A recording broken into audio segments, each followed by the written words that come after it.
até 1/4 do salário mínimo foi retirado da reforma. Outras mudanças que reduzem o impacto fiscal são sugeridas numa proposta paralela. O relator quer garantir que nenhum pensionista receba menos que um salário mínimo para compensar as perdas calculadas em 57 bilhões de reais. Foram propostas medidas para aumentar a arrecadação. Entre elas, o fim da isenção da contribuição previdenciária de entidades filantrópicas, permanecendo apenas para as santas casas e entidades de assistência social. Uma alíquota a ser definida sobre empresas do Simples Nacional e o fim da isenção sobre exportações do agronegócio, medida que já foi rejeitada na Câmara. Esse texto, onde nós só fizemos supressão, vai ser votado aqui e, se aprovado, vai direto para a promulgação do presidente do Congresso, presidente Davi. Com a inclusão de estados e municípios na PEC paralela, a Tasso afirma que a reforma da Previdência trará uma economia de 1,35 trilhão de reais, maior do que os 930 bilhões previstos no texto da Câmara. Para que os estados e os municípios possam aderir a essa emenda constitucional e fazerem as suas reformas para equilibrar União, estados e municípios. O relatório deverá ser votado na Comissão de Constituição e Justiça do Senado na semana que vem. Depois, o texto terá que ser aprovado em 2 turnos no plenário. O ex-presidente do Banco do Brasil e da Petrobras em governos do PT foi condenado a 11 anos de prisão pelos crimes de corrupção e lavagem de dinheiro. Segundo a Lava Jato, ele recebeu 3 milhões de reais em propinas pagas pela Odebrecht para facilitar contratos com a estatal. Bendini foi preso em julho de 2017. Em abril deste ano, o Supremo já havia mandado soltar o executivo, porque a segunda instância da Lava Jato em Curitiba ainda não havia confirmado a condenação. Depois, o Tribunal Regional Federal da 4ª Região reduziu a pena de 11 para 7 anos e 9 meses de prisão. Foi a vez do STF voltar a decidir sobre o caso. Por 3-1, os ministros consideraram que Bendini deveria ser ouvido antes dos delatores que o acusam, para ter amplo direito à defesa. O relator da Lava Jato foi voto contra. Segundo Edson Fachin, o delator não é parte no processo, mas Ricardo Lewandowski, Carmen Lúcia e Gilmar Mendes votaram pela anulação. Gilmar bateu forte na Lava Jato e disse: a República de Curitiba nada tem de republicana, era uma ditadura completa. Assumiram papel de imperadores absolutos. Agora o processo volta à primeira instância da Justiça. A decisão do Supremo abre brecha para que outros condenados na Lava Jato tentem reverter as sentenças com argumento semelhante. Em nota, a Força-Tarefa da Lava Jato em Curitiba disse que essa nova regra não está prevista no Código de Processo Penal ou na lei que regulamentou as delações premiadas. Se o entendimento for aplicado nos demais casos da Operação Lava Jato, poderá anular praticamente todas as condenações, com a consequente prescrição de vários crimes e libertação de réus presos. O ministro Sérgio Moro não quis comentar a decisão. Mais cedo, num evento da Polícia Federal em Brasília, ele disse que o combate à corrupção continua, apesar de alguns reveses. Esse foi um dos objetivos, um dos temas centrais que me levaram a aceitar esse convite. E eu creio que o governo tem avançado nessa área. Claro que às vezes há alguns reveses, mas nós temos avançado no enfrentamento da corrupção.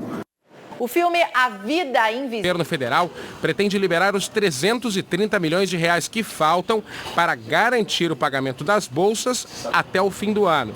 A ideia é usar um crédito suplementar a partir da emissão de títulos do Tesouro Nacional, mas não há data para que o dinheiro seja pago. Além das bolsas, o atraso nos repasses de recursos do CNPq também compromete o andamento das pesquisas. Apenas nesta unidade da Universidade Federal do Rio Grande do Sul, faltam chegar a aproximadamente 400 mil reais. Dinheiro que poderia, por exemplo, garantir o conserto deste Ultra Freezer, necessário para armazenar amostras biológicas usadas nos estudos. Também por falta de recursos, o CNPq cortou as bolsas para medalhistas das Olimpíadas de Matemática, que chegaram à faculdade. Agora estão ameaçados os pagamentos aos medalhistas do ensino fundamental e do ensino médio. O Cauã foi medalha de bronze na competição do ano passado.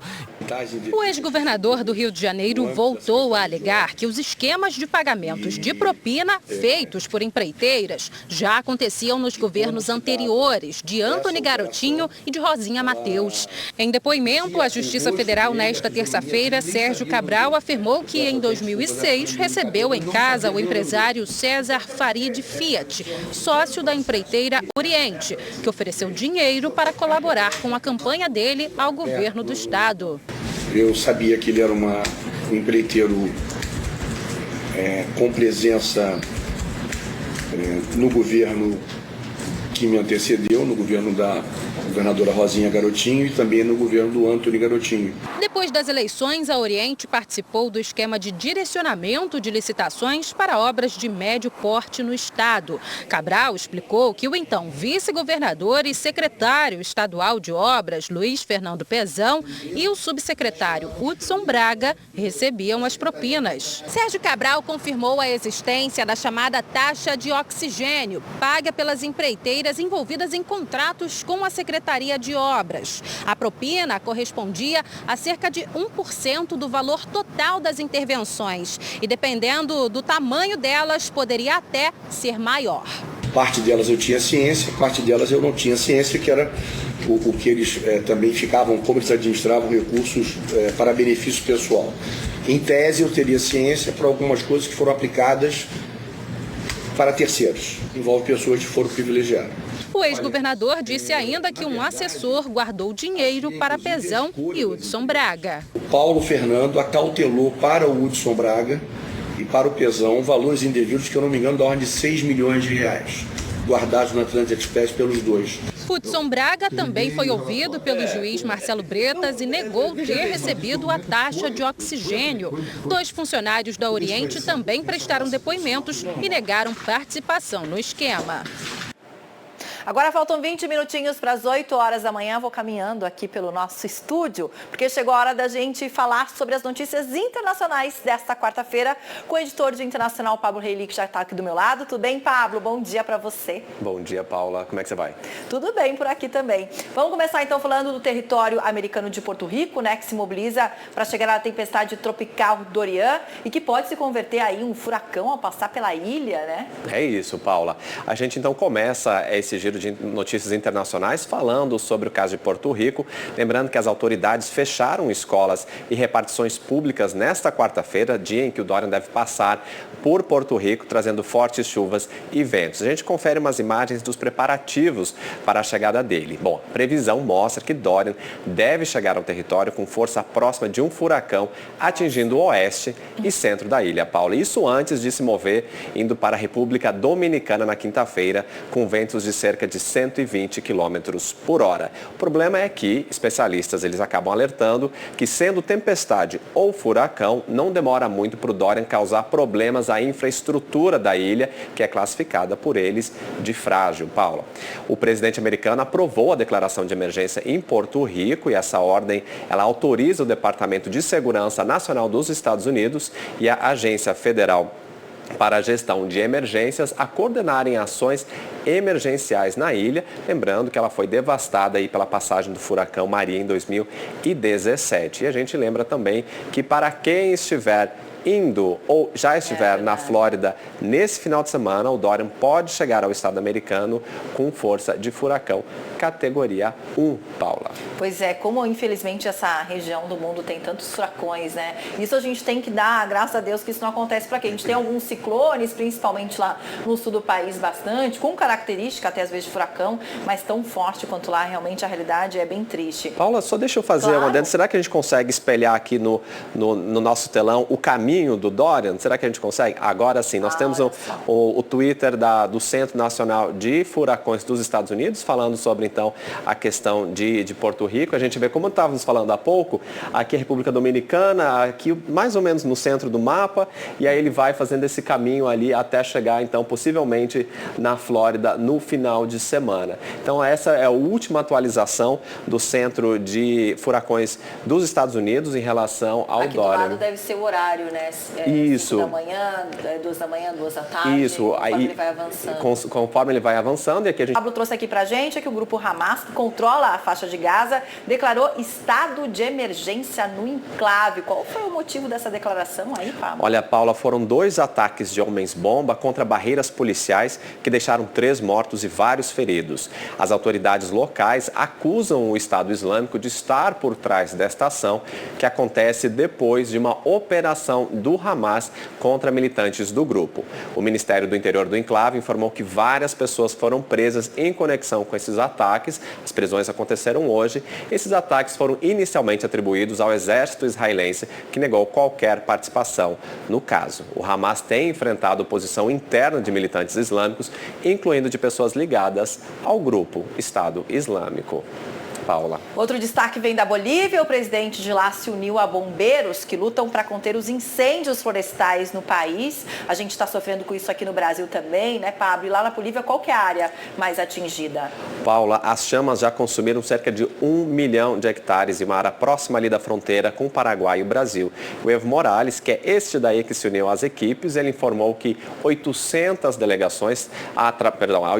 equipes trabalhando contra esses incêndios. Ele prometeu mais apoio, incluindo voluntários, soldados e até a polícia. E ainda também demonstrou o desejo de engajar comunidades locais para evitar novos focos no futuro. Na semana passada, a Bolívia contratou um Boeing 747 supertanker, que a gente mostrou aqui no Band News, que pertence a uma empresa americana, para ajudar nos esforços de acabar com os incêndios florestais. E apesar dessa ajuda extra e dos cerca de 2.000 bombeiros trabalhando, a área em chamas quase duplicou, Paula, desde a quinta da semana passada.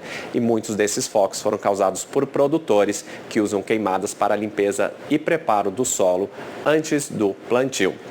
E a Bolívia pode acabar se beneficiando com o valor do G7 que vinha para o Brasil. Isso. O presidente Jair Bolsonaro acabou recusando e estão dizendo que pode ir para a Bolívia e para a Colômbia, né? É isso, Paula. Antes de encerrar o nosso giro, a gente vai ver algumas imagens agora ao vivo de Hong Kong. Olha, dando uma olhada em mais um protesto. Isso, mais um protesto. A gente agora confere essas imagens de um protesto que é da Confederação dos Sindicatos. Então, essa confederação, ela foi às ruas para protestar contra demissões de alguns funcionários da indústria da aviação.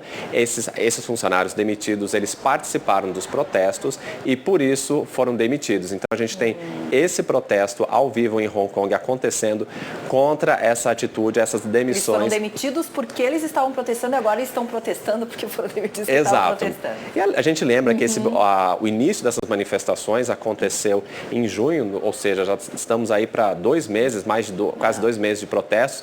Eles começaram por causa de um projeto de lei que previa extradições à China continental. O projeto foi engavetado, não foi, digamos assim, foi suspenso, porém não totalmente. Então tem mais ali, as manifestações continuam também com umas demandas pró-democracia, criticando o governo central chinês. Lembrando que Hong Kong era uma colônia britânica, passou a soberania chinesa em 97 e segue aí um princípio de um país e 2 sistemas.